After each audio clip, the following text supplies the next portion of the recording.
Hey, hello everyone. We're going to be talking about accepting personal responsibility in this video. We're in chapter 2. This is the first video, and it is adopting a creator mindset. We're going to be talking about these issues down here. All right, so victim creator, that's the big thing, accepting personal responsibility, making wise choices. Okay, that's what we're going to be doing. Good. All right, so here we go for this first one. The big thing in accepting personal responsibility is accepting it. I accept responsibility for creating my life as I want it. There are some successful student mindsets, and it's a mindset, and there are some struggling student mindsets. The underlying question in all of this is, where are you? Where am I? Where are each of us? How do I see myself in this? Okay? Um, so, There's a little story on a late paper here you can read. All right, so here we go. The focus question, what is self-responsibility? Why is it the key to creating the life that you want? Why is it the key to creating the life that I want? So the author feels, I absolutely agree, that personal responsibility is the foundation for creating success. Can't control everything, but I think most of us are too quick to give away responsibility. What I tell my students and you is, don't give people, don't give away your decision, don't give away your choice. Keep that for yourself, create it yourself. Okay? So personal responsibility is the foundation for creating success, so the opposite is going to be also true. If you wait passively for your fate, for your decision, for someone to make the choice for you, for luck, or for the powerful others, then you won't have very much success. Okay? There's a story that the author uses about Deborah in an English class, and it's a very good one. I'm a teacher. I can't help being a teacher and a dad. Um, I have heard exactly this. It's not fair. They're being mean. They're keeping me. I should have highlighted this. They're keeping me from being a nurse. And I'm thinking, really? So what if you're the one keeping yourself from becoming a nurse? What if you're the one keeping yourself from doing what you want to do? Um, and if you've ever had this, yes, but, um, then I think you're probably in that realm, okay? Okay, so victim and creator mindsets. The author attributes Deborah's problems to her mindset. I agree. I think she had the victim mindset all along. You hopefully you will have read that. She didn't show up for appointments, she didn't go to the writing center, but she was really quick to blame. That's what he said. What if you're the one preventing yourself from your goal? That's the creator. What are each of us doing in our lives that help us get us where we want to go? The author mentions victim with a little v, and victim with a big V. And he gives, I think, a pretty good example. What if a hurricane destroys my house? Well, I'm a victim, but I'm not the victim of my fate and destiny. It destroyed my health, so I'm a victim. That's a small v.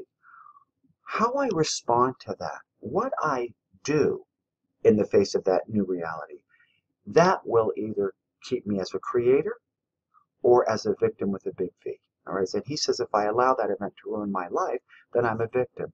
And I know it may sound a little flat. It's only a house. All right. Now, if you lost all your pictures, I'd be devastated. But I can't allow that to ruin my life. I've got to make new pictures. Okay. Okay. There was a study done, and I'm going to let you read it, but what I really liked is that when the researchers came back a year later to college students, those college students who identified themselves as a creator were more likely to be in school. Those students who indicated through their answers that they were more victim-like, they were probably not going to be in school. And I'm going to quote, I didn't see it here, but I'm going to quote a statistic I believe is still true. 50% of first-year college students do not return the second year. So 50% of the freshman class will not become sophomore.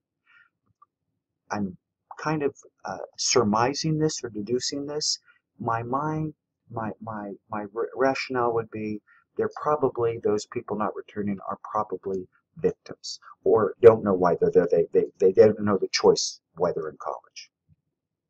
Okay, some other folks, in this case American psychologist Julian Rotter, came up with what he calls the locus of control. Locus just means the place.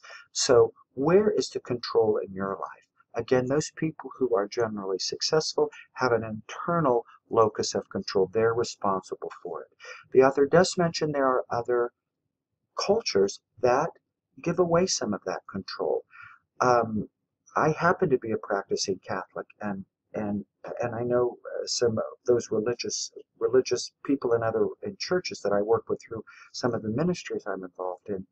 We have to be careful, even, and I happen to be part Hispanic, even saying, God willing, or my dad used to say, God willing, and the creek don't rise. There are other things that involve, but we still have to be active. We still have to do things. I don't know of any cultures where not doing anything is okay. So you have to keep active and moving.